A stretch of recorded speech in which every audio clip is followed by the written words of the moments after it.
All right. Can you hear me? Can you hear me? All right, there we go. Texans fall to the Cowboys 23-27.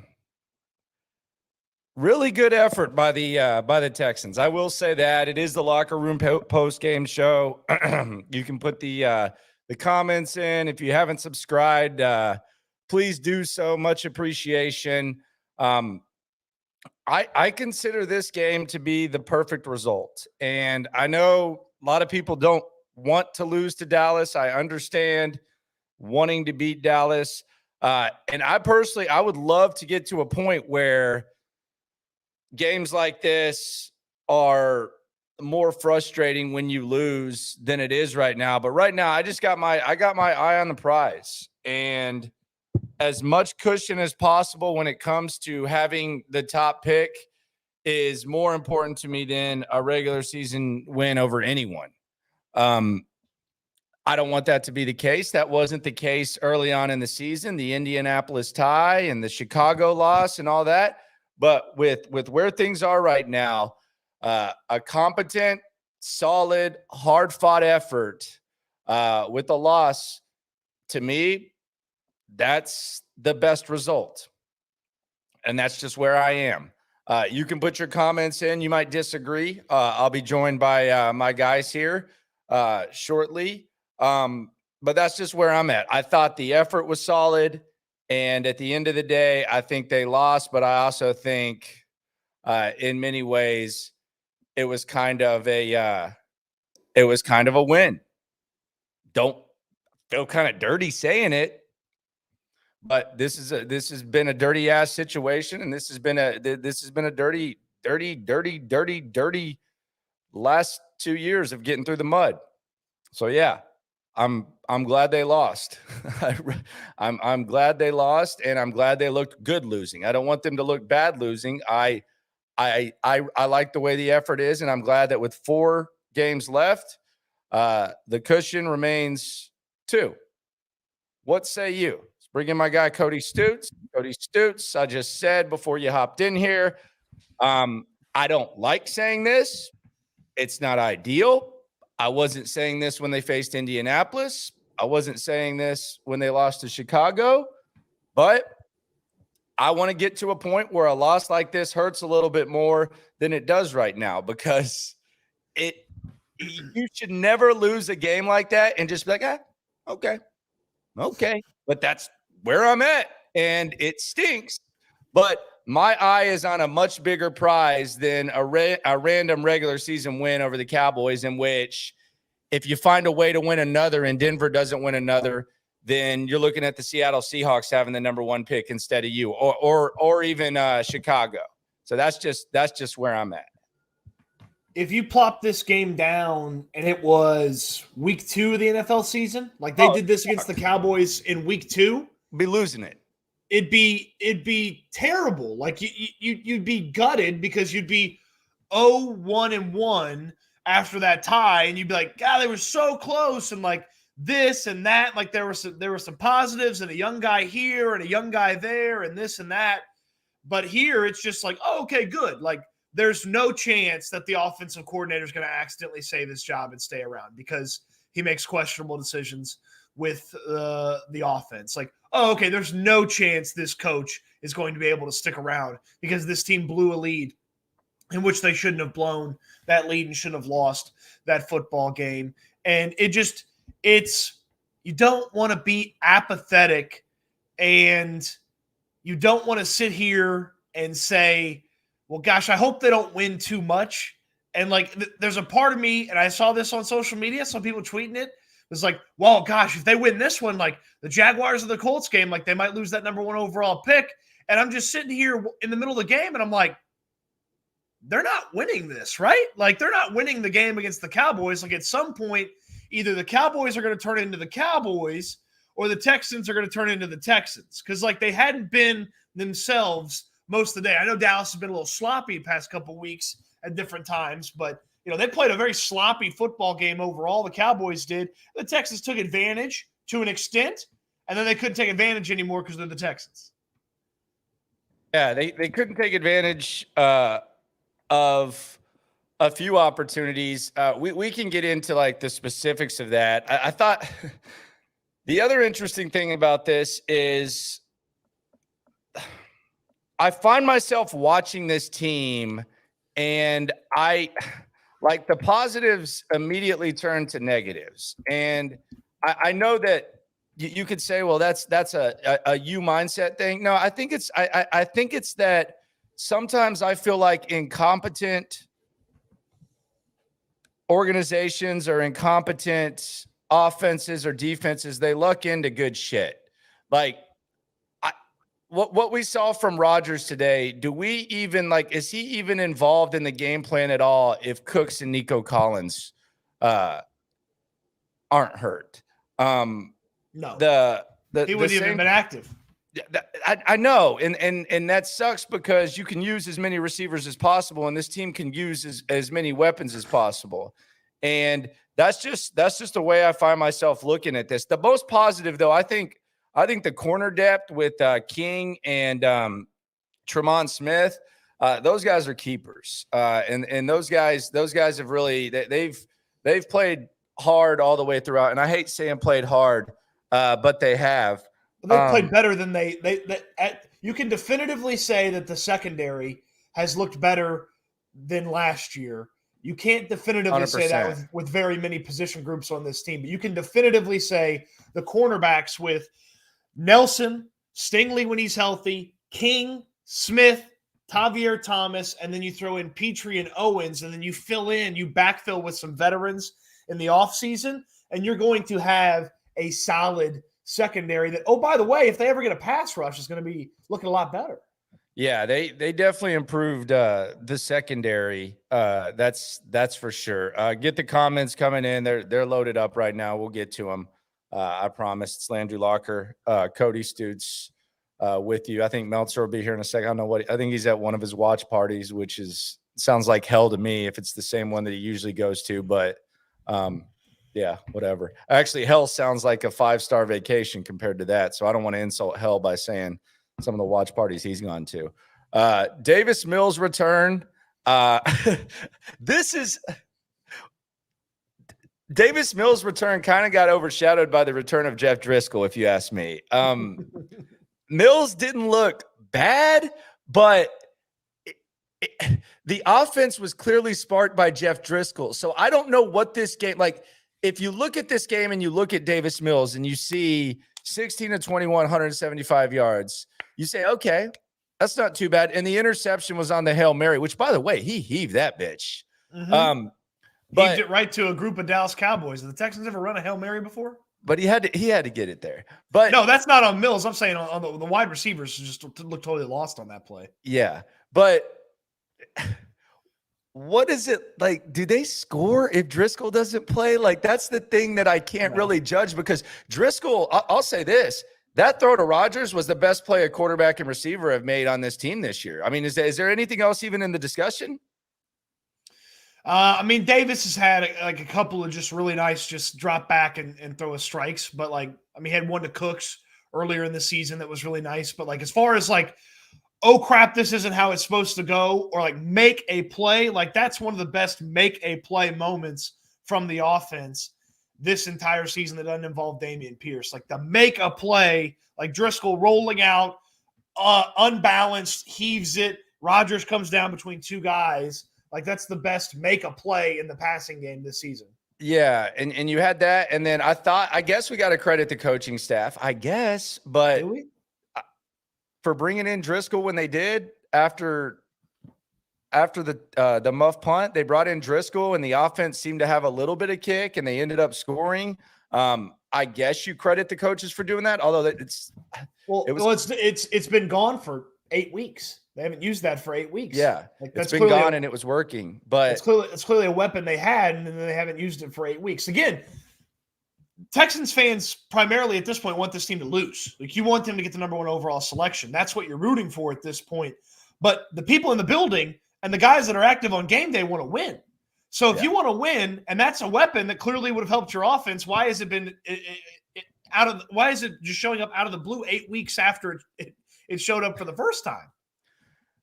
It's because the offensive coordinator's not any good. He didn't know what he's doing. We got plenty of time for that. Plenty of time for that. I don't know. What was that fourth down play? What did Burkhead go the wrong way? Did Driscoll go the wrong way? Was that supposed to be like some sort of trickery?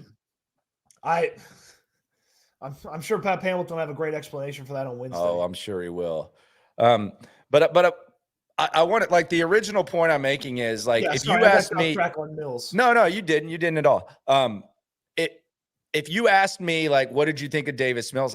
I don't know, man, because I don't know what this game looks like if Driscoll doesn't come in and lead the 2 touchdown drives that he did. So I can't really, I guess he wasn't god awful, which I guess you could say is improvement. And he did have some good. He did make some good plays. He had some good tosses. That toss to Moore on the sidelines, which, by the way, looked like it might not have been a catch, but it was a perfect throw. Yeah, it wasn't a catch, but it was a perfect throw. And he had a couple of good tosses to Moore and Rodgers. He didn't look god awful, which I guess is improvement, but you're kind of blinded by what the score was, because I don't know. I don't know that the Texans find the end zone without Jeff Driscoll today. Man, I tell you what, Davis Mills is gonna do with that Cowboys game. Him and his agent are gonna cut that sumbitch up to make sure you never see a Jeff Driscoll play, and they're gonna be like, "This is the exact reason why Davis should be a backup quarterback in this league." Like, they're gonna point to, like, moments from that game where he had he fit a ball into a really nice window. There was one play where he kind of blew the throw and was a little bit too far out in front of the guy. Like, he had a nice throw here or there. The Chris Moore sideline throw, yes. Mark Sanchez was glowing about that throw. Like, there's some cut-ups from this game that, just looking at the cut-ups, you're like, wow, okay, like, look at Davis Mills go. And then you're like, okay, let's put it in context. The offense needed the backup quarterback who's a mobile guy to kind of get things going. And once they didn't ever really trust him to go out there and win the football game, which is something you would do with a quarterback. And then you factor in that this is week 14 of the NFL season. And if he'd had that in week 2, you'd be like, oh, okay, like, growing moment, this or that. But, like, it's week 14 coming off of a benching, and, like, that's what he puts together. Like, okay, yeah, improvement from some of the poor play he's had. But, like, it's been too little too late for Davis Mills in 2023 for a few weeks now. And, this doesn't change a lot. But I'm telling you, this will be the cut-ups his agent sends around when Davis Mills is looking for a backup quarterback job one day. Ryan asked if you had an issue with Lovey not challenging the Chris Moore play. I didn't have an issue with that. Look, you had 2 plays to get a yard. You ran with Rex Burkhead. You lost a couple of yards, and then you had that busted ass play. My issue, and you know how we sometimes, like, in post game, we try to, like, be fair and look past the result. I thought they did a really bad job on the Chris Moore completion of lining up quickly and snapping the ball, because initially it seemed like they were going to do that. Like, if replay had gotten it right, then that would have been reversed, and it would have been reversed in large part because you didn't get to the line too quick. Like, Mike McCarthy basically could look up at the big screen, at that big ass screen they got there, and see that it probably shouldn't have been a catch, and then he could reach around his fat roll and grab the challenge flag and throw it on the field. And it should have been reversed. And the good offensive teams, they get to the line real quick, and they almost give you no choice, to where all of a sudden they run a play up the middle or something like that, and you're seeing after the fact, you're like, oh, that wasn't a catch. I thought that was the only, like, game management. I don't know if that might be more of a pep thing, but as far as Lovey not challenging that play, I had no issue with it, because you had 2 plays to get a yard, man. And I know that's easier said than done here, but that's the timeout, probably a little bit more valuable than, gaining a yard, because he clearly didn't score. If he would have scored, then yes, but he clearly didn't score. Well, the tough part about the not challenging the Chris Moore thing is, if you do challenge it while it's being challenged, hopefully, if you're a well-run organization, your offense is sitting there like, okay, what are our 2 plays? What are our 2 plays? What are we doing here? if they rule Chris down, what are our 2 plays here? But instead, they don't challenge. Yeah, get some time to think about it. That's a good point. They don't challenge. They run the 3rd down play, call the timeout, and then out of the timeout, they run that goofy circus Jeff Driscoll crap that doesn't go anywhere. Alshon, I guess, is that how you say it? Says, I will consider looking for a new team if Burkhead's on the team next year. If Burkhead's on the team next year and he's not a 4th running back or something like that, then no, it's unacceptable if he's on the team next year. Yeah, I think I almost think that's like that's almost a fireable offense. That's a tell. If he's on the team next year, that's a tell. Yeah, if I'm Cal, I'm firing everybody tomorrow. I mean, I thought it was a good effort. I like the passion. I really, really do. But I mean, what did you really expect? Like, they were 17-point dogs. They have Jeff Driscoll and Davis Mills playing. They don't have Nico Collins. They don't have Brandon Cooks. They stink. They're playing a good football team on the road. I don't think this is the fire everybody type of game at all. As a matter of fact, I'm betting that Lovie Smith goes up there and toots his own horn. Which, by the way, did you hear some of the stuff he said to the what was the sideline reporter's name? I don't know. I don't know her name. I've never seen her before. I don't know. Did you hear what he said to her at halftime? What'd he say? She said the Cowboys, she mentioned to him that the Cowboys had been a good second half team all year. And Lovie Smith said, well, yeah, so have we. He said, well, so have we. So he went out there, and then they were talking about the upset. And he brought up when Wisconsin was a 32-point favorite over Illinois and his team pulled off the upset. Yeah, that Illinois squad that's way better without him. It never made a. He's at the podium right now. He's talking about how there's lots of positives from this game they can. Well, there are. I think there actually are for this one. Like but that's not what I want. But you lose credibility. Yeah, but I mean, in this situation, I actually think there are a lot of positives. Like you can't treat this like it's the most important thing to win and lose every week, and then all of a sudden, when you play a close game where you overperform, act like, you know what, we had some really good positives today. He's more inconsistent. But he did. He's more inconsistent at the podium than this offense is. Oh God. Look, don't get me wrong. There's plenty of positives, but there's plenty of positives that Lovie Smith nor Pep Hamilton will be here to reap the benefits of them being positives. 4 more games, man. That's what. And I understand that this is, and I agree with you, this is not the fire everybody game, but my goodness, how do you keep running Pep Hamilton out there with the headset?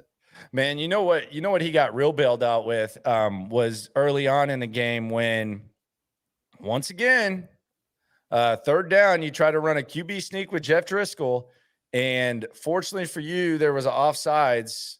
So you got to replay the down, and then they finally hand it to old Dameon Pierce, and that country sumbitch gets in the end zone and scores a touchdown. Man, I don't know what the deal is with Pep Hamilton and Dameon Pierce on short yardage, but whether it's Rex Burkhead week 1, whether it's last week against the Browns or this week before you had the penalty, like, for some reason, he just does not like giving the ball to Burkhead. And I thought Sanchez was doing a good job. By the way, I like Mark Sanchez. The Madden PlayStation buttons and all the like pop culture sports references. I'm a big Mark Sanchez fan. I enjoyed watching him call a game, but he was very critical of the 3rd down play where you're kind of on the fringe of field goal range and you throw the sideways pass instead of just running it to see if you can put yourself in a situation where you either go for it or kick the field goal with Kaimi, who was pretty on today, which, by the way, we're going way back. And I think this is just literally something that just. Oh, are you going to talk about how it's a 54-yard field goal inside? Dude, I think you and I are the only Muppets that sit here and bitch about this constantly, but I can't figure out what they think Kaimi Fairbairn's range is. Because sometimes, and it even goes back to freaking O'Brien. Like, sometimes they'll kick it at 54. Sometimes they'll punt it when it's like a 52-yard attempt. Like, I don't know what they think Kaimi Fairbairn's range is.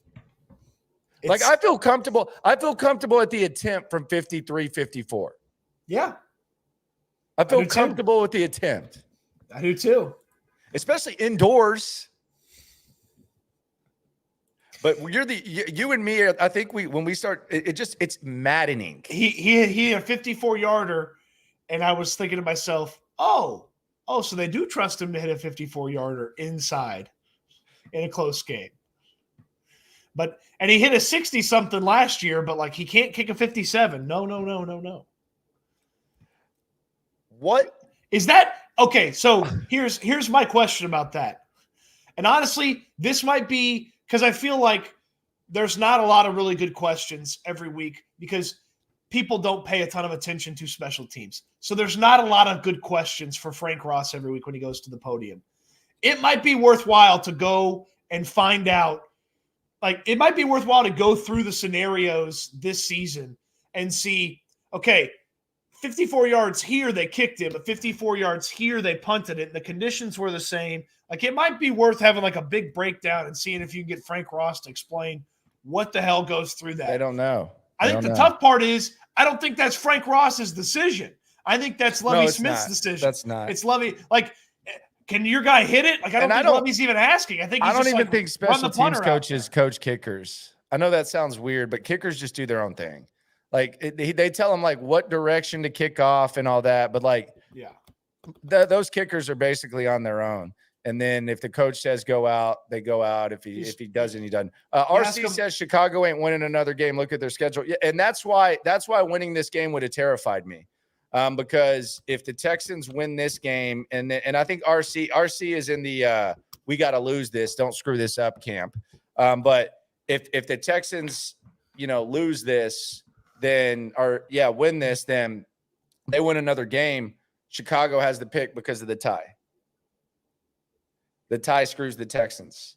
Mm-hmm. So that's the scary part about it. And I mean, Chicago, you want to talk about a good tank, man. You trade your guys for assets. Imagine that. You don't hold on to them so that they can have injuries and viral tweets, and your quarterback looks good, and you seem to have a pretty decent coach. That's a pretty effective take. We're getting a lot of stuff about Pep Hamilton. There's no chance Pep Hamilton's back next year. So 0. You don't have to worry about that. That's a 0% chance. Stop talking about anything except the absolute horrendous play calling on the goal line series. That is the lead story. I don't think it is. I mean, is it? Like, is that the lead story? Like, if you were, I don't know, I got a journalism degree. I host a radio show and I do this stream. Like, is the lead story the horrendous play calling on the goal line? I don't think so. I think the lead story is the return of Davis Mills, and to have called a solid game to that point for the most part, and then to just totally revert to exactly what he is as a play caller. That was a bad job by Pep Hamilton. Yeah, it was a bad job. It wasn't shocking. I don't think it's like. I mean, I think that's this organization right now in a microcosm, though. Like, they have an almost touchdown from a backup wide receiver who's overachieving for the day. They don't challenge it. Instead of challenging it, they run a play with their backup running back because their starter's injured. And it's let's also make it clear that their backup running backs suck. Like, did you see that guy wearing number 20 on Dallas that has 12 touchdowns this year? That's their backup running back. Did you see the guy that ran for 140 yards on you with the Chicago Bears? That was their backup running back. Like, the incompetence of the way they've handled this running back position has been embarrassing. Like, it's been embarrassing. I'm very, very open to overpaying Tony Pollard this offseason. I've said this many times. I'm very open to going with Pollard and Pierce and having a 1-2 punch, or drafting a running back early, or paying one. And I think Pollard makes the most sense, and it would be a lot of money, but I know most people are anti-second contract for a running back. And look, I am too usually. But usually when you do that, that guy's been a bell cow for 3 or 4 years, and he's been carrying the ball 20 times a game. Tony Pollard has carried the ball 12 times. I didn't see – how many carries did Tony Pollard have today? Tony Pollard had 10 carries. So he's carried the ball 12 times or more still, just 13 times in his entire career. 13 times. Boy, they got to – I mean, I get that the owner runs the team and his favorite player on that team, Zeke Elliott, but they got to figure out a way to get Tony Pollard the ball more over in Dallas. I mean, he's that averaging – that guy's a freak almost every time he gets the ball in his hands. You got to go find a player like that. If you're one of these bad teams, like the Texans, like Dameon Pierce is nice. Don't get me wrong. But Pierce is not like that Tony Pollard. He can still be level. nice with Tony Pollard. Right. I mean, he's not that like Tony Pollard's one of the best running backs in the league when he starts. Like that's not me making stuff up. That's statistically a fact. He averages over 5 yards, almost 5.5 for his career. When he gets the ball 12 or more times, he averages 5.9 heading into this one. Like you're gonna have a lot of cap space. You have a guy in Dameon Pierce. I don't think Dameon Pierce is a guy you hand the ball to 20 times a game. At least not consistently. That's why he's fumbling and stuff. That's not what he does. He had double-digit carries 7 times at Florida. Overpay Tony Pollard, P&P 2023. Make it happen. And you know, the other, like, there's no wear and tear on it too. Like Tony Pollard might be at worst, he's one of the best 1A, 1B running backs in the league. At best, he might be one of the best running backs in the league when he gets a full opportunity. Mm-hmm. Seriously. Mm-hmm. Yeah, no, there has to be, like, then think about how good, like, obviously Pollard's this good sharing with somebody. If he shares with Pierce, he could continue to be this good. And think about how much better Pierce would be if he could share with somebody and you could trust him. And think about just how much better the offense would be if you had another running back that you could trust. What are you accomplishing? What are you accomplishing by? And there's some people in the Facebook chat that are upset about Rex Burkhead getting the ball. This is the thing, man. What are you accomplishing by giving Rex Burkhead carries at this point? Like, you got it. You want to evaluate Dare. You want to evaluate Eno. Like, you know Rex Burkhead stinks. Like, are you just like, is it just stubborn? It's not like because a lot of times when you play Rex Burkhead a lot, you're saying, well, I want to see what happens in pass blocking and all this stuff. Dude, you're just handing him the ball at the 1 yard line. Why not give Dare or Eno or something like that a chance and see what it looks like? You literally accomplished zilch with Rex Burkhead touching the ball. There's nothing that you're getting nothing out of that. Hey, you're not right.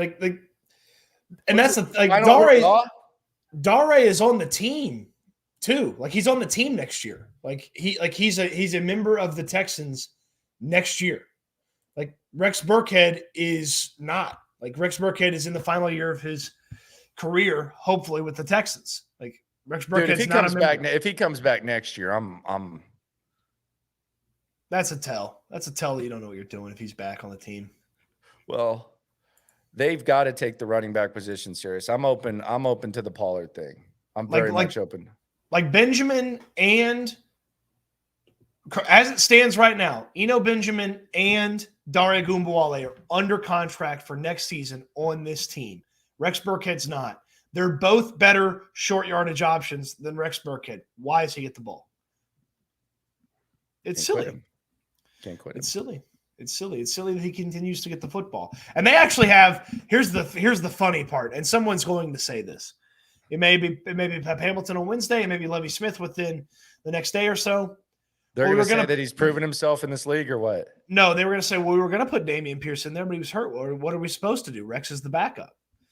Oh, and then you're like that way, like they're going to have the plausible deniability that they would actually have had Dameon Pierce there in that situation. Yeah, you might have had him in there, and then you try to throw the ball probably. People want Cal to drop the hammer right now. The problem is I don't think you have enough coaches to drop the hammer. Like, what do you like? Okay, McDaniels calls the plays, and Frank Ross is the interim head coach. I don't know. I don't know if I want to put that on Frank right now. I want to put that on him. His is. How about that? I mean, it feels like they down a punt in the 5 yard line like every week at this point. Yeah, special teams has had one bad week, and that was last week. Really, that was only one bad play. Yeah, and that's not like Frank Ross doesn't say missed tackles. Like they punted at the right angle. They tell you what angle to go at. Like, That was just a bad effort. What'd you think of Rodgers, man? Rodgers and Chris Moore. Hey, Chris Moore has done a lot with his opportunities here in the past He few also weeks. was the guy who downed that punt that you mentioned that could have been really, really, really big. I mean, here's the problem, and there's guys all throughout this roster that are good football players, and Chris Moore, like, I'm happy for Chris Moore to be on your team. I'm not happy for Chris Moore to be the third wide receiver on this team. I would be happy if Chris Moore is the fifth wide receiver.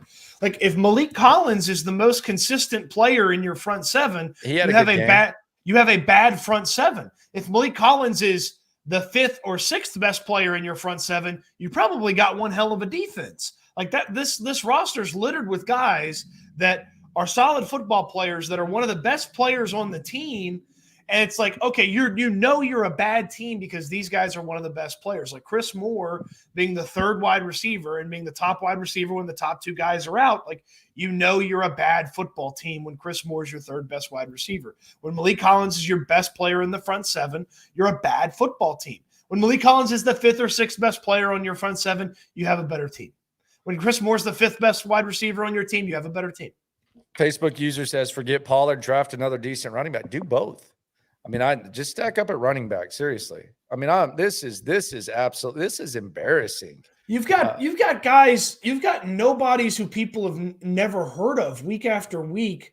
Did Dari start at Wisconsin? Dari Gumbawale? I don't think he started at Wisconsin, dude. Like, as much as we talk about him, he didn't start at Wisconsin. From Milwaukee, Wisconsin. He was at Wisconsin 2013 to 2016. Yeah, that was some overlap with Melvin Gordon, right? I don't know. Let's get Mike Meltzer in here. Look at Mike Meltzer. Jeez, just got a haircut, I see. Where were you at? Yeah. Where'd you watch the game, dude? I was at a friend's house watching the game with a couple of people. Okay, there you go. I don't understand. Here's my hottest take. I don't understand why. Hold on, time out, Mike. Yes. Dare was there with Melvin Gordon. Yes. Yeah, that sounds right to me. I would need to double check it. My overall take is I'm not really upset by anything I saw. They were 17-point underdogs, and they led basically the whole game. And that decision by Lovey to go for it on 4th and goal was the analytically correct decision, especially when you are 1-10-1, where the play calls iffy. Of course they were. But this was, to me, the definition of a good This was Pep's best game, though. I mean, he had some bad moments. It might have been his best game. They coached this team. Like, you saw some actual coaching happening during the week. Hey, we're not that confident in Davis Mills. Let's change up the offense. It's a little weird. It's a little funky. It may not work long term, but to try to compete and win this game, it was the right decision. And did they get a little bit lucky with the fumble on the punt return at 7-0 and that first tip with the Tremont Smith interception? Sure, but they actually showed improvements. Although the coaching was largely pretty good as far as like in-game, or I should say in-week, preparing them to compete in this football game. Micah Parsons has been the best defensive player all year across the entire league. The guy was barely visible today in this football game. And it was the definition of a good loss. Like, I would have rooted for the Texans to win harder. Not that what I root for matters, had they had more separation between, draft picks here. But this was the definition of a good loss. Some promising signs, a competitive game against a team that could go to a Super Bowl, and you fell short. That's okay. Yeah, I mean, I would have been more disappointed by a win, honestly, because then you're another win away from Chicago having the number 1 pick. Yeah, and I just think if this had happened week 2, then maybe it would suck. But no, I mean, it stinks that you watch a football game like that and don't feel more disappointed, though. Here's what I worry about. Like, they're going to lose to Kansas City. I think Tennessee and Jacksonville, I think they're unlikely to win. But like that Colts game, you never know what the hell's going on with Indianapolis. And I just want to have some security going into that game that this team has the number 1 pick lined up. So yes, candidly, it is hard for me to root for this team, like hard to win games, because there is that still kind of slim margin for the top pick at this point. That would change for me if Chicago, won a game here, then I feel like, okay. Or if, I guess, Denver won another game as well. But because there's only basically a game and a half separating them with the tie, that's why I think they're better off losing, at least for now. No, they're 100% better off losing. Davis Mills, like, I don't know what to say about his return, like, because I don't know what this looks like if Driscoll doesn't come in. Like, did they score a touchdown? Yeah. So he wasn't god awful. Maybe we're grading on a curve, but if Driscoll doesn't come in, which I guess you got to credit the coaching staff with, not I guess you do, but if he doesn't come in, then I don't think they score a touchdown. Could be wrong. I mean, hard to tell. I thought he threw the ball better. He had some nice passes, one to Moore down the field, and you saw him go through his progressions a little bit more than we had seen the last couple of games before he got benched. But yeah, I think it's hard to separate his performance given how many snaps Driscoll had. That's my sense on it. But I thought he was better. Driscoll was good. Yeah, Driscoll played well. He did a good job. I mean, it would be nice if on that 4th and goal, when you call a timeout, that everybody's on the same page and you run a play that at least you're supposed to run. But yeah, I thought he did a very nice job. Are we sure that was miscommunication? Well, if you run one way and the running back runs the other way on a play action or whatever, Dude, I feel like something has gone wrong. I thought so too, but I don't know. Like, I don't know if they were trying to be fancy or what. Like, I couldn't tell. I mean, have maybe you seen, like, if you're running play action, then you would want the running back to run in the direction of the handoff. Texas does like some weird like handoff to the other side and the running back goes. I don't know, but no, I don't know. They ran the play wrong. Yeah, they ran the play wrong. Like I see what you're was saying. it supposed to Like, be a speed option to the right? You Yes. can have sometimes. I think that's what Sanchez said. Sanchez was like, I guess it was supposed to be a speed option to the right. It's like, yeah, well, you got to be able to run it the right way to get it to. I mean, when the announcer who's played football for his entire life and has been broadcasting for a couple of years now doesn't even know what the play was supposed to be, it's one hell of a screw up on that play.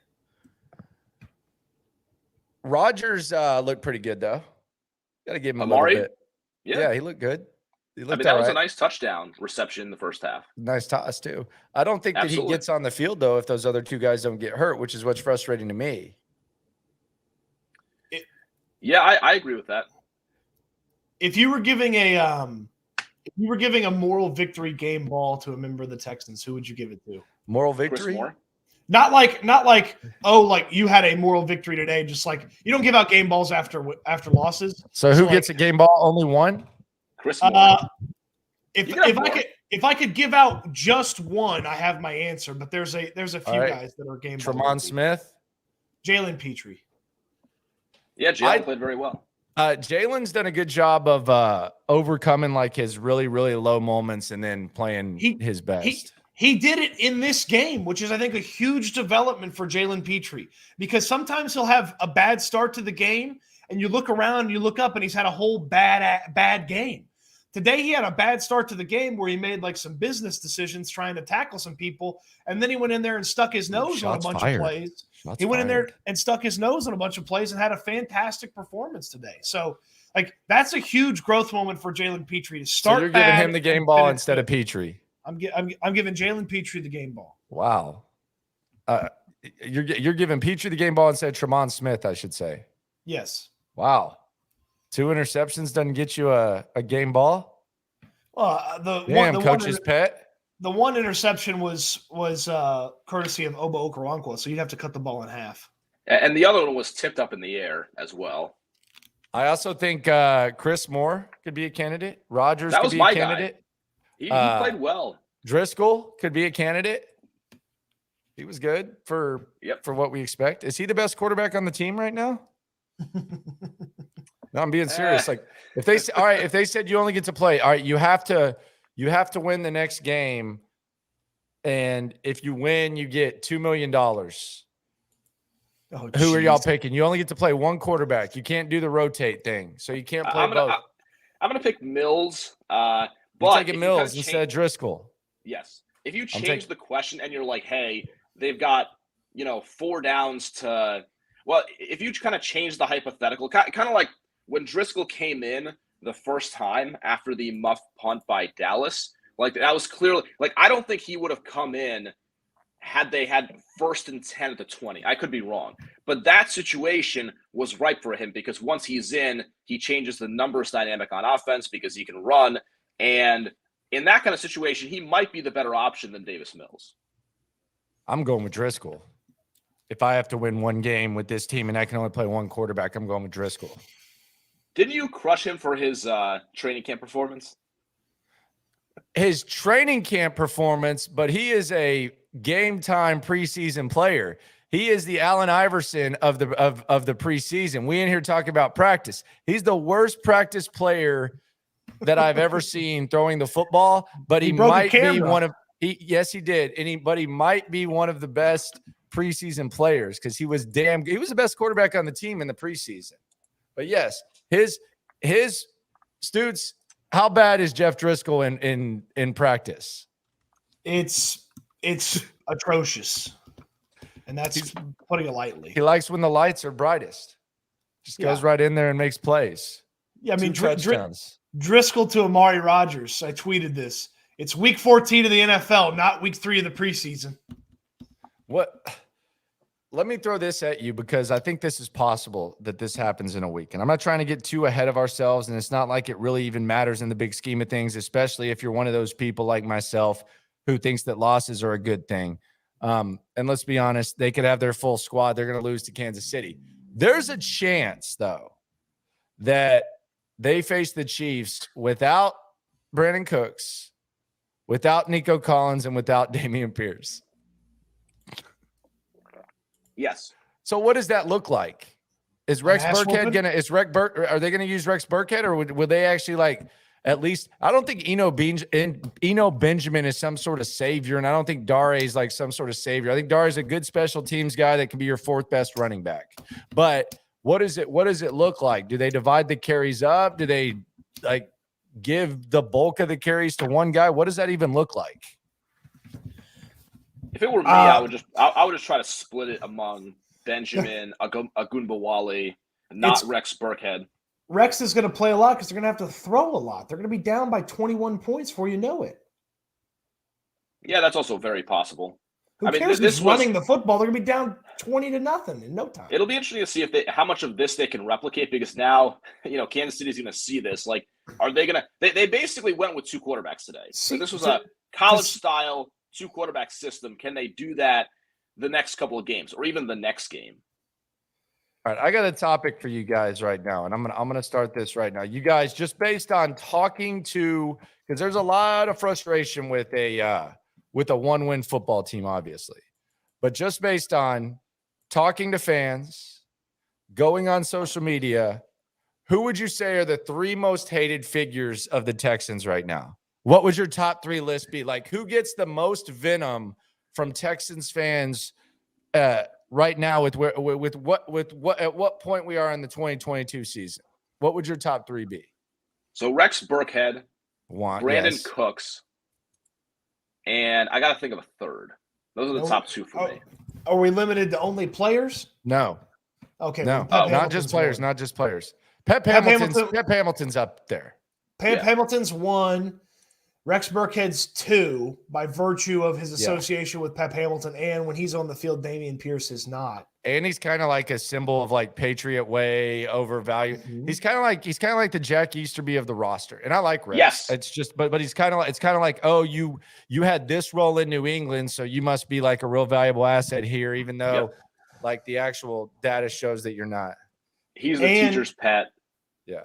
I think the third for me, and the worm started to turn for this guy, and he's shown up in the conversation over the past month plus, is people wear on Kenyon Green, man. Do they? Yeah. Well, I think Kenyon, though, has been a little better the last couple of weeks, and I was impressed that he came back today. Am I wrong on that? I'm serious. Mike, he olayed a guy into Eno Benjamin for a 4-yard loss. They had to punt. Yeah, that's fine, but this is another game where – okay, if you look at he's the most penalized offensive lineman in football. Yeah, but that's a whole season stat. I'm not saying he's had a good year. That's what I'm saying. I'm talking Dallas about how Cowboys- everything is built up to people now are disappointed with Kenyon Green. That's fine. The Cowboys today had no sacks and 1 quarterback hit. This is a week after we talked about this a week ago when the Texans kept a pretty clean sheet against the Browns. Their pass protection has been a lot better in these 2 games. Those are the facts. I think Kenyon needs the offseason more than anyone. Yeah, I think that's valid. I mean, this is one of the worst rookie years I've ever seen. I don't think he's been that good the last couple of weeks. I mean, I guess better. I mean, yeah, That's he's what I'm not saying. getting. I think. I mean, yeah, I think he doesn't look better. like a blocking sled. Yeah, Yes. I mean, yeah. But I mean, we're 3 weeks removed from him being used to tackle the quarterback for the 3rd time this season. Yeah, he was awful. He was awful. No doubt. But I think you asked me at this point in the season who do fans crap on the most? It's Pep, it's Burkhead, and now he's catching heat because he played poorly, and it's kind of built up over the course of the season. I think Casario's kind of in there too. I had an interesting conversation with a guy that covers the Patriots. I guess he's the beat writer for the Sports Hub. He actually went to college with Asman. Interesting. And I was just trying to, you know how I know, you know how it is. You just talk to his name Alex Barth, and we were I was just trying to get like a pulse of what's going on in New England and you know what they think about this and all that. And I asked him like, well, what do they think of Caserio up there? And he was like, because he's like a kind of like a college football nerd. He was like, man, it was really kind of hard to know like what Caserio did and what his role was and personnel, which we already knew. He goes, but I will say this, the drafts have gotten a lot better since he left. And I was like, okay, don't know what to think about that. And he was saying that, and I don't think this is true, but this is just kind of the mindset of the Boston fan and how spoiled you can get. I mean, he was like saying, he said it multiple times. He was like, man, Patricia's going to get Belichick fired, but Patricia's eventually going to get Belichick fired. And I was like, come on, man. I was like, that's not going to happen. But it's not, but it does just kind of speak to like how different expectations can be in certain places. You know what I mean? Sure. Like, and he was talking about fan apathy. I was like, apathy? I was like, are you kidding me?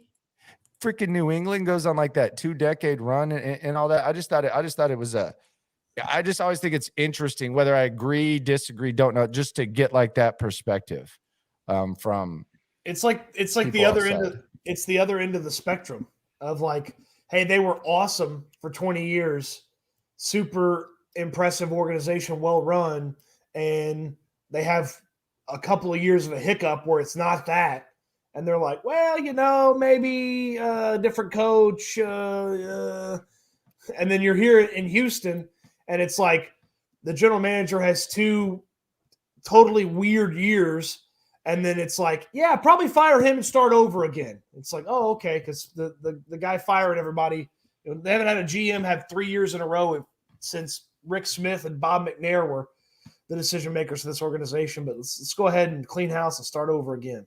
Yeah, I don't want to clean house. I'm just fascinated. The whole New England mindset was always funny. Like when you go to Radio Row and they would all act like the media types would act like they won the Super Bowls. Look how sick it makes Mike. But Did I will say, did you guys see what Michael Lombardi, a former Patriots executive, said about the Texans situation on Friday? What did he say? Where was basically this? It was on the. It's weird. It was not. I don't know. It was on his GM Shuffle podcast, but he tweeted it from his account. It was like 10 minutes. It was basically a rundown of like, all right, here's what the Patriot system is. A lot of people don't understand what the Patriot system is. Here's why it's failed, and here's exactly what it is. People can't really explain it. They think they do it, but they can't. The problem with Houston is there's no alignments. Why did they hire Lovie Smith? He's not somebody who can install the Patriot system. Here's what it is. And what Mike said, which I don't think is true, is that the rumors were they were going to hire Brian Flores until the lawsuit, which I don't think is conventional wisdom in Houston at all. That's not. First off, if they would have hired Flores, I don't think it would have been a good decision. Like, does what happened after he left matter at all? Like, do we just look at the lawsuit and like, I mean, like Miami? Do you feel like Miami made a bad choice? No, I think Miami made a good choice. I think I think Brian Flores is a much better coach than Lovey. But regardless, I agree with that. I agree with that. You had me on this conversation that Lombardi's putting together until he threw in this random like, oh, they were hiring Flores. Like they weren't hiring Brian Flores. It was bad supporting evidence to his larger point. But his big thing was that like, where's the alignment here? Like you hire Nick Caserio, then you hire David Culley, then you hire Lovie Smith. Like these people have no idea what Nick Caserio grew up with and learned in New England. Like they have no concept. So he was basically like, so was he saying that it doesn't work? Because I don't get it. No, he's saying that he does work. Now, what I have an issue he's saying with the New England stuff does work. Yes. Well, a lot of good it's done. A lot of good it's done the Raiders. I agree. They're they're one of the most disappointing franchises in the NFL this year. They hired a GM and a head coach they hired the best coach that's been under Belichick. I'm in kind of a weird spot where like Lombardi annoys me and the point annoys me, but I kind of see his point. Like I am not a believer in the Patriot way, but I also understand the point that the way Nick Caserio wants to install whatever he wants to install, David Culley and Lovie Smith are probably pretty bad candidates to do that. If I had to guess who gets hired, like if I had to guess right now who he hires, I would bet. Like if you told me I have to bet right now, like handicap it. Handicap it. If I had to just pick one guy, and let's just say we're just like throwing a dart. I think I would say Gerard Mayo has a good chance. Is that anything you're hearing, or just fire Caserio? If that's who he's interviewing or hiring, fire Caserio. Get a new GM. Gerard Mayo cannot be the next head coach of the Texans. Okay, I'm just saying. If I had to guess, I'm not saying he is. I'm just saying like if I had to, if I had to guess, that would be my guess. Is that based on discussions or just kind of your theorizing? Just talks and just like full speculation. I don't know. Like that's pathetic. I mean, I don't know. I don't know why y'all don't like Gerard Mayo. I think Gerard Mayo is a very good leader. I think Gerard Mayo has done a pretty good job with their linebackers. I like Gerard Mayo. I don't hate Gerard Mayo.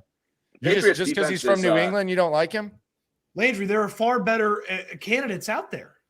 No, I get it. Like on paper and stuff, but I think the thing about like Gerard Mayo is that Gerard Mayo would be like pretty open to whatever. Like if we're going with this Lombardi like open-minded thing, I think Mayo. I'm fine with Mayo. I think he's got a good shot. I think he's going to be. I don't know if he's going to be a good coach, but I could easily see Gerard Mayo being a good coach. That's fine. He can be somebody else's good coach. Here's the problem with hiring guys like Gerard Mayo and interviewing guys like Josh McCown and Lombardi's grandkid. Come on, like I liked McCown, but let's not act like McCown and Mayo you're interrupting are the my larger same point. You're interrupting my larger point.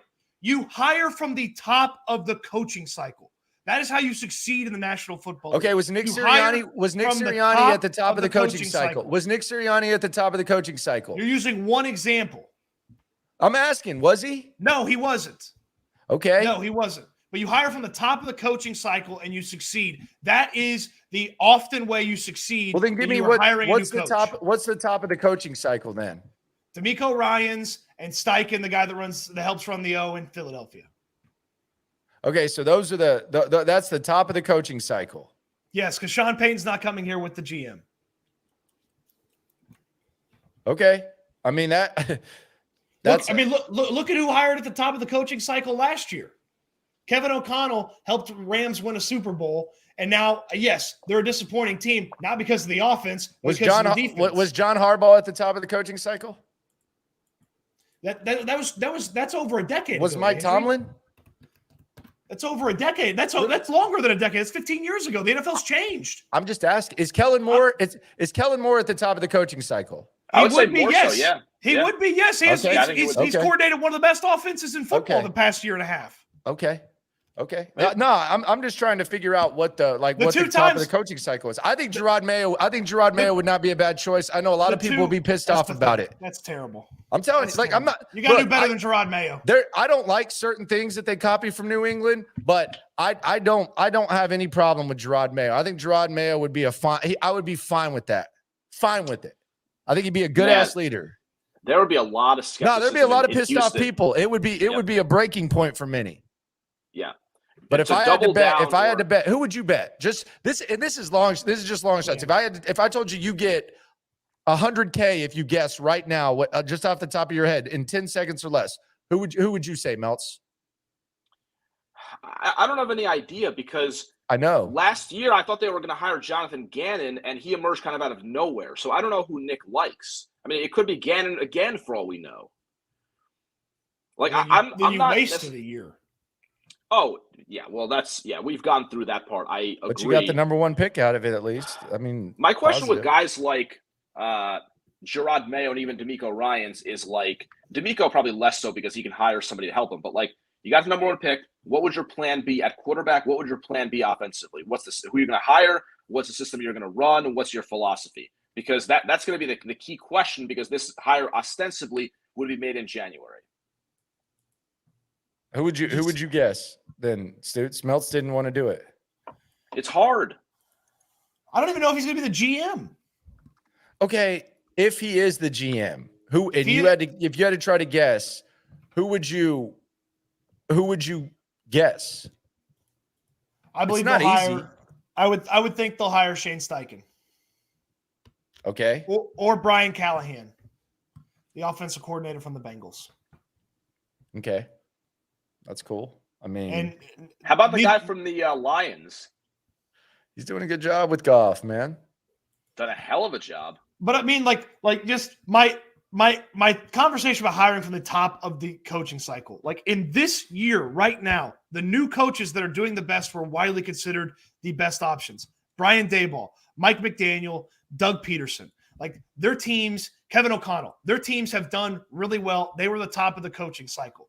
Let's go back to 2021. Who was at the top of the coaching cycle there? Brandon Staley, disappointment. Robert Saleh, overachieving this year. Nick Sirianni, not at the type. That's one of those under the radar things. Kyle Shanahan, 2016. Kyle Shanahan in 2016. Top of the coaching situation. Look, if we want to go back to guys that were hired. But there's been failures. There's been failures. Let's not act like that always works. Yes. Well, most of the coaches are failures. Of course. No, don't get me wrong. And there are examples where you don't hire from the top of the coach cycle and it works. Mike Vrabel is probably the perfect example of that. McVay is another one. Yes, you don't always have to, but this franchise has to minimize risk when they're thinking about the next head coach. My take on it is you always want to have the ability to hire at the top of the coaching hierarchy, whatever phrase Cody used. Like you can absolutely go off the board and hire guys who were younger, guys who kind of came out of nowhere. But you at least want to have the ability to hire from that top tier because that's what they were able to do in 2006, in 2013 or 2014. And they have not been able to do that the last 2 years, like completely unable. Here's the thing. If Nick Caserio is going to be the GM, he should hire whoever the hell he wants. He's got to go up there. He's got to put his chest out there for this guy. And he's got to say, this is the guy that we're going to go with. Like that's it. So if it's a Patriot guy, if it's whatever, Nick Caserio has to hire whoever he wants. I'm not saying that's the ideal situation. I don't know, but Nick Caserio has to be able to hire whoever the hell he wants. Period. Like, and that's, I disagree. So Cal's going to hire the coach and keep him here? I disagree. Because if you sit down, no, with I Nick don't mind Caserio, meddling. I'm fine with meddling, but the coach, he's got to figure that. He's got to do that. If you sit down at the end of the season and Nick Caserio tells Cal McNair, these are the 5 guys we're interviewing, and it looks anything close to the interview search they ran last year, fire the GM, have him walk out of the building, pack his stuff, have security escort him out, and then be one of the top GM spots open in football and just go hire the next best GM. Like Landry, it's not they gonna interviewed look like Hines last year, Ward. They interviewed Hines Ward. They interviewed Brian Flores. It's not going to look like last year. It should not look like hold last on. year. How do we know that? We don't know that, but it should not look like because last it's a year. different situation and the job's more appealing than it was last year. You have more assets. They're gonna have the number 1 overall pick, most likely. 3 in the top 32 and more cap space. Yep. I want to believe it's not you guys. the same situation. But Nick Caserio has been very much the I'm smarter than you with the way he's approached this thing.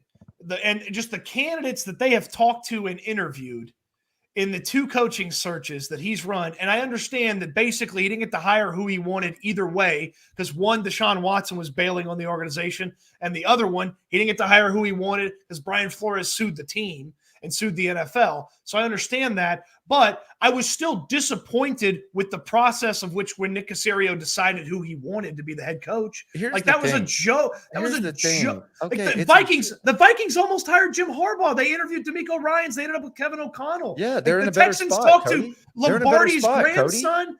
No, they weren't. They're in a better spot, dude. They I don't know. Better spot, Cody. Here's the thing. The worst defense in football. I keep hearing they were in a better spot. Come on, they weren't in a better spot. Come on, Cody.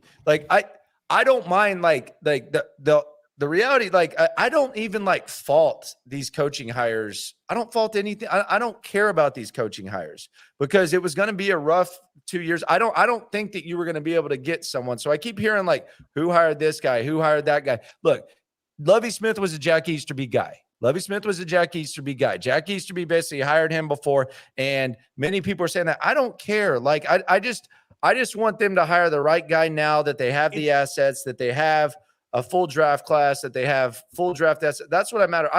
I don't hold these coaching hires against anyone. Maybe people don't think that's fair. Just tell me what they could have gotten because I don't know anything better.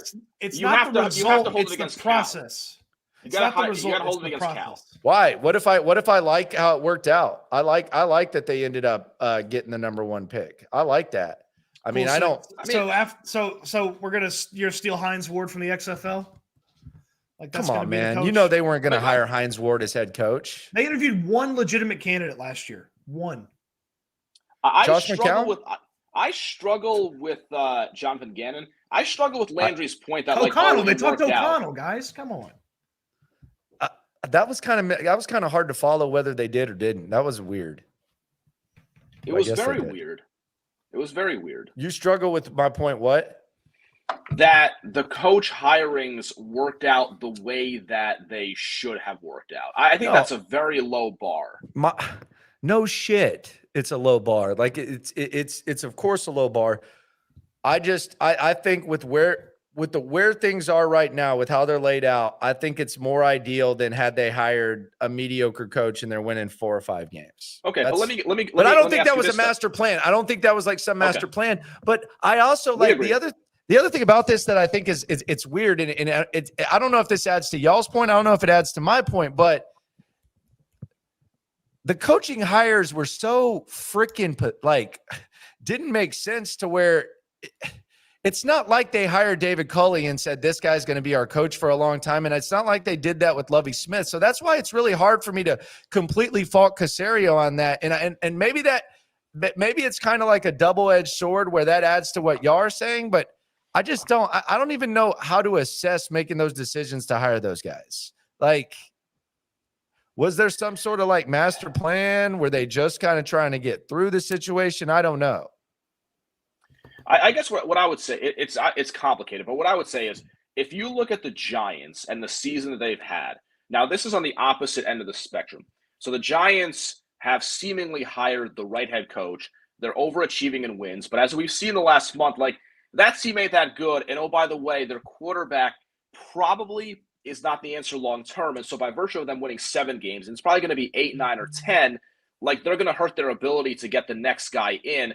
But I'd rather have that situation because at least of the 2 big components I need to have a successful NFL team, franchise, quarterback, coach, for the Giants, they have found one of them. I just have a hard time looking at this and feeling man, the Texans hired David Culley, who I had never heard of 2 years ago. No, I didn't know who he was. And I'll then be honest, Smith, I had no idea who he was. I don't think any of us did. And then Lovie Smith, who failed at the University of Illinois, who they obviously didn't want to hire. And now, because they ended up with the number 1 pick, I'm supposed to, give them some sort of credit because it ended up with a, I guess, fairly valuable asset. I struggle with that. Yeah, I don't think that you should throw a parade for him. Like, I just think that it's not like, I don't think it's that costly. That's my point. It's like cost. Like, I keep on the comments, I'm hearing about like moral victories, and there's no such thing as moral victories. This wasn't a moral victory. This was a tangible victory. Like, you're closer to getting the number one pick. Like, it's not. Yeah. There's nothing moral about it. Like, they looked competent. And they lost. Like, the loss is the win. So there's no moral victory. Like, it's an actual victory that you lost, and you're on the fast track towards the number one pick. So, like, I don't think they deserve like a party, but I think some decisions you make, like when Bill O'Brien trades 2 firsts and a second for Laramie Tunsil, or he makes the David Johnson trade, there's long-term consequences that set you back to where you're not going to be able to recover from that for years. So you're going to have to take it on the chin. You're not going to have draft picks, and you're going to have to take it on the chin. I just don't feel like, and I know how important a coach is, but I don't feel like where the Texans are going to be a month from now when the season ends, I don't feel like there's like huge consequences with moving forward for hiring the coaches that they did. And maybe that was their line of thinking. Right. My big thing, yeah. But to be in the position they're in and then have you be like, yeah, Jerod Mayo's going to be the next head coach, it makes me want to pull my hair out. Like, because Mike's talked about there's 2 things you need. You need a good quarterback, you need a good head coach. You have the opportunity to get both of those this offseason, and they're going to take a wild swing on a chance that Jerod Mayo's a guy. Here's the other thing that I want to make clear is I'm not even saying that Caserio is the right guy to make this call. All I'm saying is that the decision that he made, it's not like if Nick Caserio set the franchise back by having David Culley for a year and Lovie Smith for a year. Like, where they're going to be in January of 2022 or 2023 when their season ends, it's not like Nick Caserio has them in like a worse off position, I don't think, than they would have been. That's all I'm saying. Now, is he the guy? Like, maybe he was the guy to get you to this spot, and there are some things he could have done much better. I'm not disagreeing with that. I'm just saying I don't think that it was like a costly decision to hire those 2 guys, giving what you're going to have in 2023. But I agree with you. Seems like you might just be thinking that Nick Caserio might not be the guy that's going to get you to the next step, Stutz. Well, if he's hiring, I mean, you got to nail the hire, and you got to draft Bryce Young. Or if you feel strong about C.J. Stroud, draft C.J. Stroud. You got to nail the hire, and you got to draft a quarterback with the first overall pick. And I think my frustration. What I was going to, I don't mean to cut you off, Cody. My frustration is like, you go ahead first. No, go ahead. No, by all means, Michael, it's all yours. I was just going to say, we all understand, going back 2 years ago, after the Deshaun stuff, when it was obvious he was not going to be here long term, 2021 and 2022 were going to look very rough on the field. Everyone knows that. Yes. They were never going to contend for the playoffs in every single year.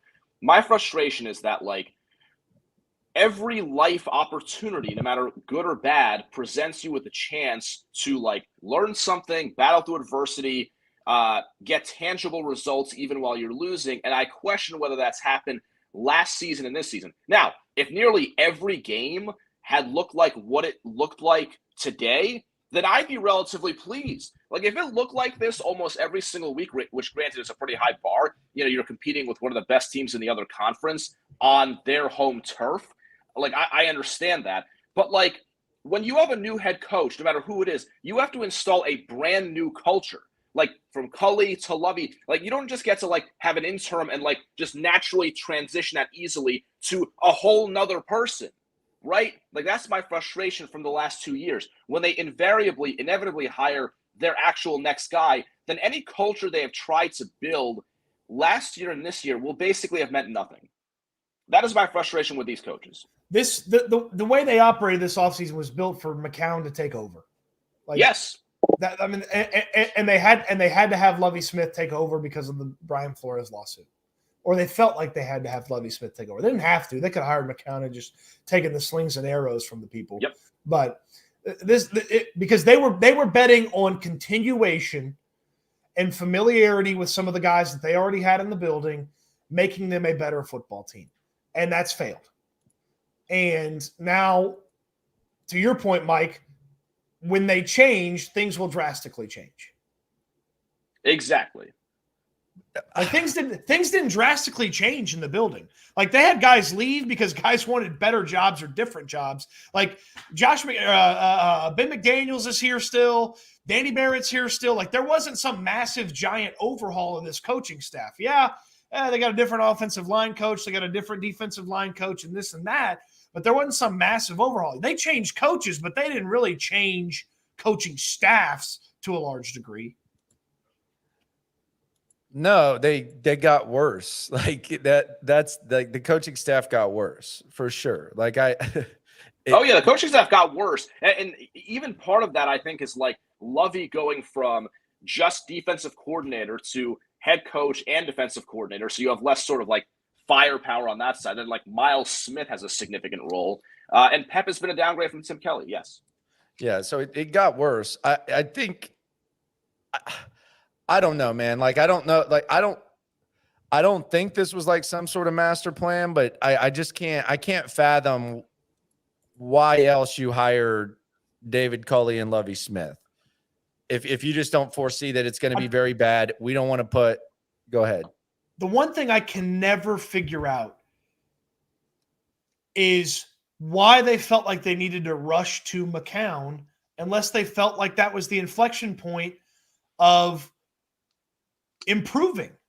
Like they could have hired Josh McCown after a year and a half of David Culley. They could have had Lovey be the interim head coach and then got rid of but this was set up to like, they were going to have McCown be the coach this year.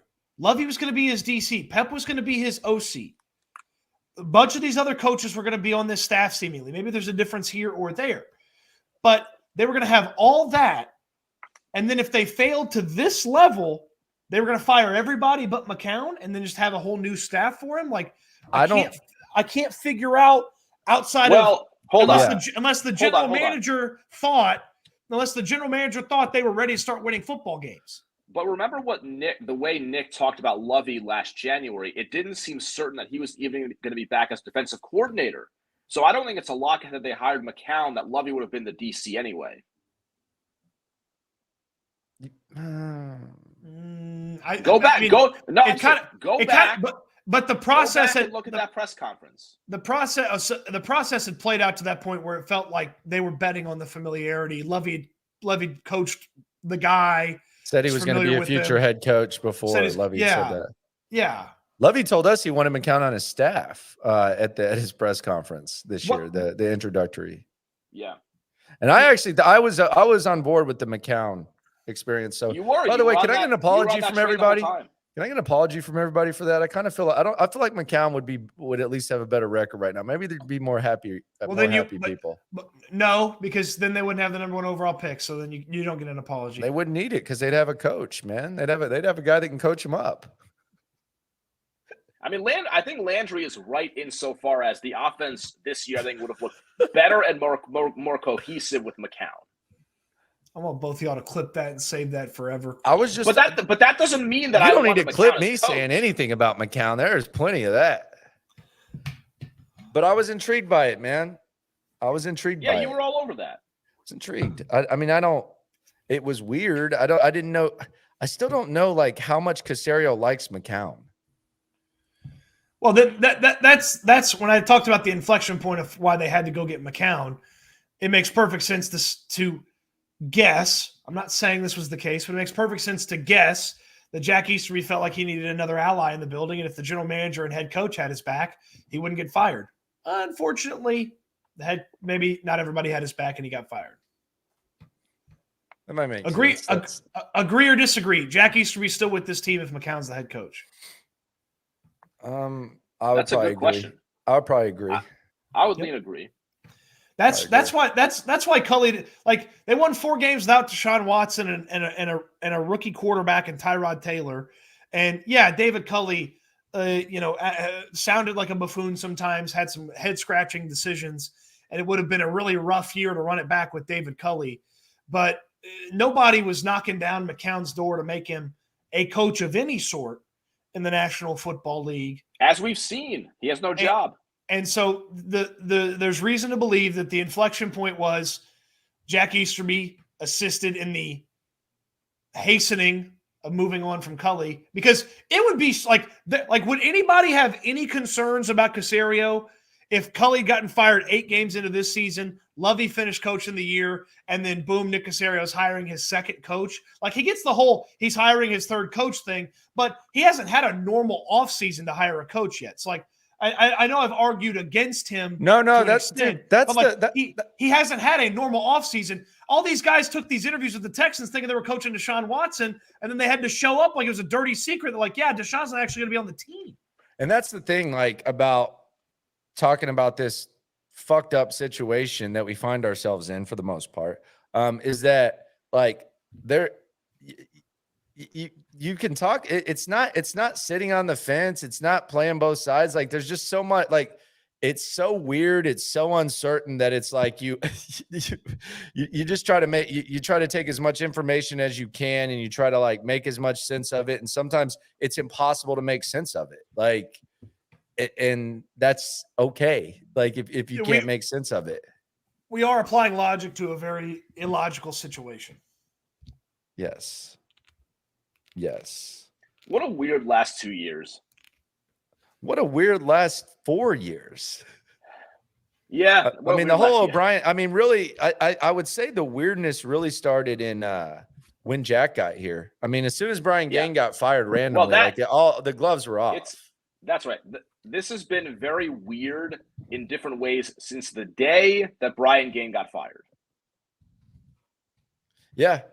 You didn't really know what was going on there as soon as that happened. And it came out of nowhere. It was June of 2019. I just got a haircut. I got out of the barber chair, and I was like, oh, Brian Gang's fired. Yeah. I woke up from a nap too. And you know what? Did you hear what Vrabel said today or this week in, like, his first, in his opening statement? Did you hear what he said the organization was after the firing of John Robinson? Aligned? Yes, he did. Yes, he did. Yeah, because he's about to call the damn shots. He said they're aligned. I don't know. Is there a chance that Jacksonville can come back and win this division? Yes. I mean, they're 2 games back, and they obviously won. They got to beat Dallas next week. Yeah. I still have a Jaguars over 6.5 ticket that still lives a little bit. Oh, yeah. It's real alive. It's alive. You know what? Someone threw this to me, and it's not just like some idiot. It's actually the person Indianapolis has some really good beat guys, by the way. Like, that's a solid ass crew covering their beat. But Kevin Bowen threw out the possibility of Ballard going to Tennessee. Oh, is there some sort of connection there? He's always admired Vrabel a lot. Like, they've always like said a lot of good things about each other. So he threw out the possibility of them getting Ballard in Tennessee. The old Tommy Tuberville, leave before you can get fired. Yeah. You know, we're a month away from where it would actually be a decent parlay, and they don't have GM coach parlays in Las Vegas, but there's actually like a decent chance that Nick Caserio is the longest tenured GM in the AFC South. Yeah, there's a real chance.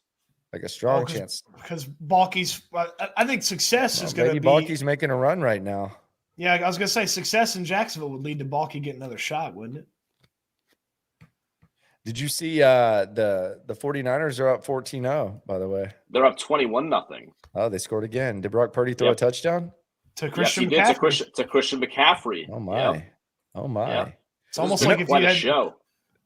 You know who deserves Coach of the Year votes? Guess who I'm thinking? The way you asked the question indicates it's somebody a little bit off. He'd be on my ballot. I don't know how Coach of the Year ballots work, but he'd be on my ballot. Zach Taylor? No. Mike McDaniel? He's going to get him. No. Dan Campbell? No. I mean, are we going to try to shoehorn Doug Peterson into there? Nope. Hell no. Kyle Shanahan? Nope. Well, they're the worst team in football. We just asked last year, and we asked about them maybe winning the division this year. That's Coach of the Year to me. Nope. Man, this is a hard one. This is a really Andy Reid. Nope. I mean, the favorite right now, I imagine, is Sirianni. Yeah, he's gonna win it. He deserves it. But this that's guy not would who get a you're vote. talking Ron Rivera. Nope. Although Pete he's done a Carroll. good job. Nope. God, I'm like running out of coaches. The next ones are like bad. Who am I missing here? Kevin Stefanski? No, hell no. Landry, we've named every coach that makes Yeah, sense to be the head coach of the year, our coach of the year. Steve Wilkes. Steve Wilkes. Yeah. How the hell is Carolina doing what they're doing right now? Steve Wilkes. Man, You remember when we were looking at Carolina with that one win and saying, man, the Texans are not going to be able to keep this number one pick? They're not even in the damn tankathon top half now when you look at it. Steve Wilkes. Yep. He gets Done a my good final job. vote. If it's 5, he gets my fifth place vote. Dude, they are a Tampa Bay loss away from being one game back. Yeah. If these scores hold, they'll be a game back. Are they going to hand him that job?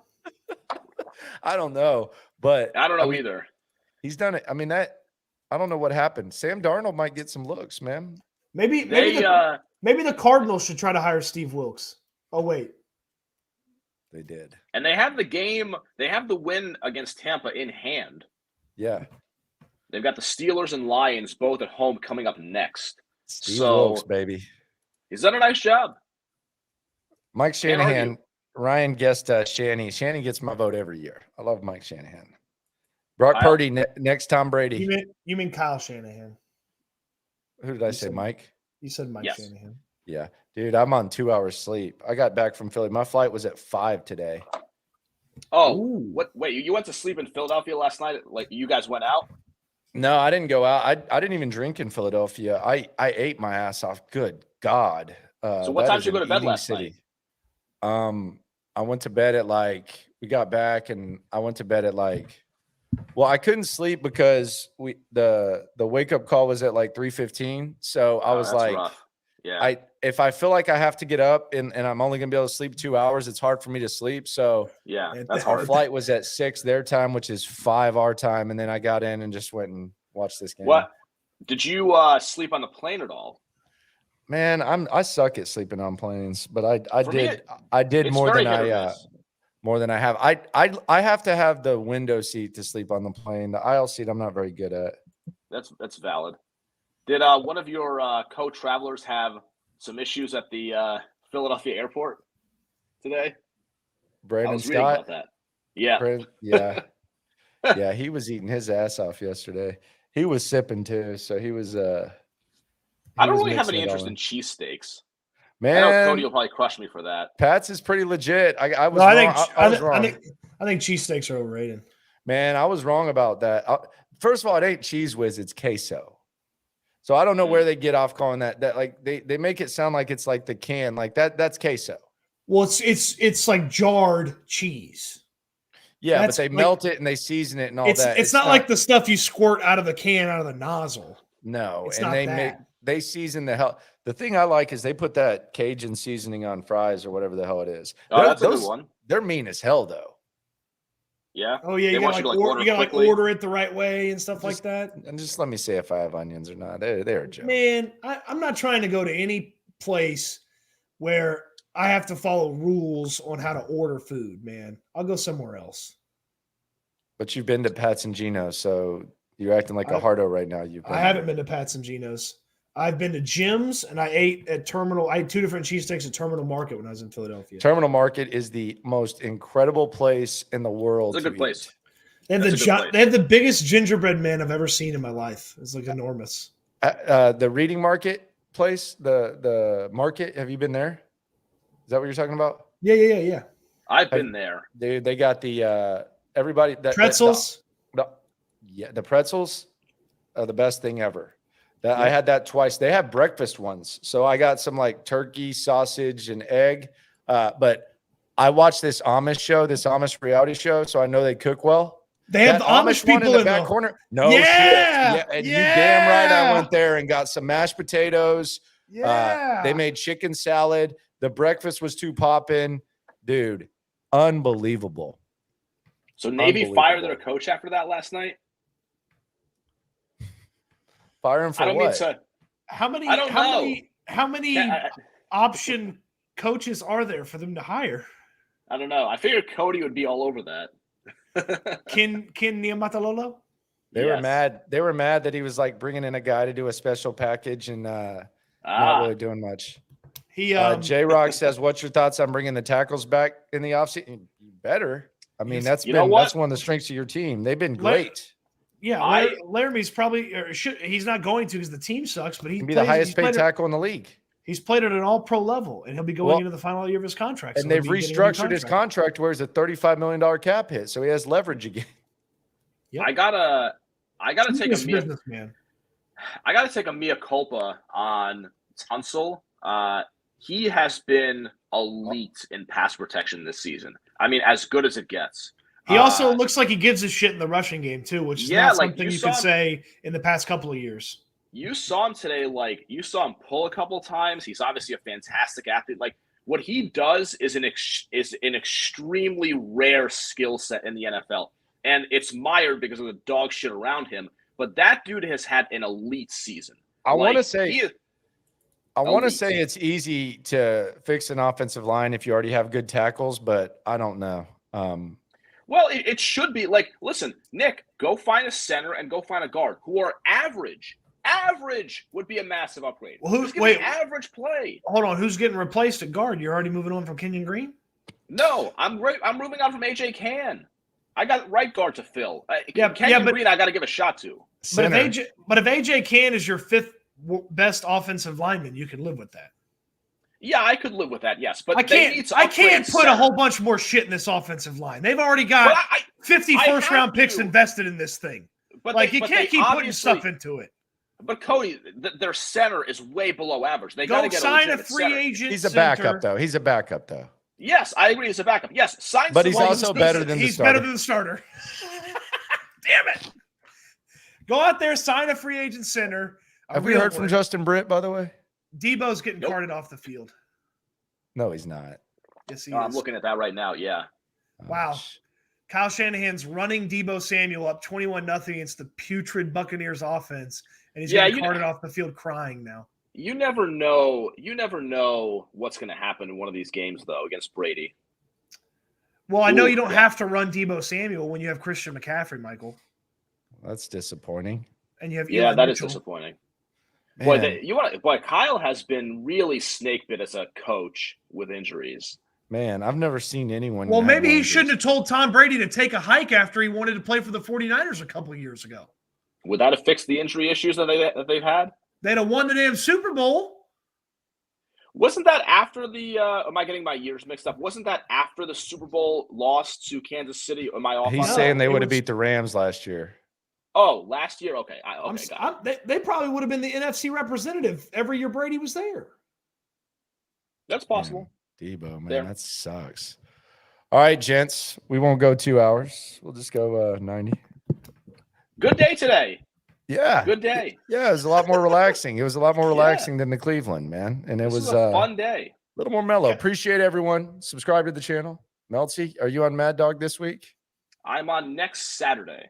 By the way, someone was asking about you. What were they saying? Jimmy Shapiro said, big fan of Mike Meltzer. Oh, yeah. I love Jimmy. Yeah, he's the best. Yeah, another Syracuse guy. Yeah. He's a Cuse guy? Yeah. I mean, he graduated just a little bit earlier than I did. But, yeah, Jimmy, I like Jimmy. I'm still on his emails. Yeah, a lot of them. Mm-hmm. He'll find you odds on just about damn near anything.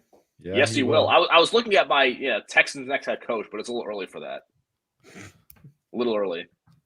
Is it? Is it a little early? All right, fellas. Appreciate you. See you guys later. Right. Later. See ya. All right, subscribe to the channel. Appreciate you for riding. Again, Bo on the thoughts. I thought this was a good loss for the Texans. It's not a moral victory. It's a tangible victory. You are in firm control. 4 games left. Can't win 3, and you have the #1 pick. Looked competent. There were some good things. Still don't know what to think of Davis Mills. Liked what I saw from some of the receivers. The defense played hard, specifically the cornerback play from Tremont Smith. I thought Malik Collins was excellent. This was a really good effort, and A win might have in the long term been a loss. The loss, I think it's a win. Shout out to Gloria. White men can't jump. Subscribe to the channel. Keep it coming. At Landry Locker on Twitter. At Landry Locker on Instagram.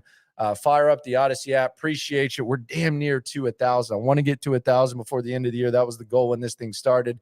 Then we're going to crank it up a whole notch and have some fun during the off season. No matter how bad things get, no matter how much we yell at each other, just remember we are all in this together.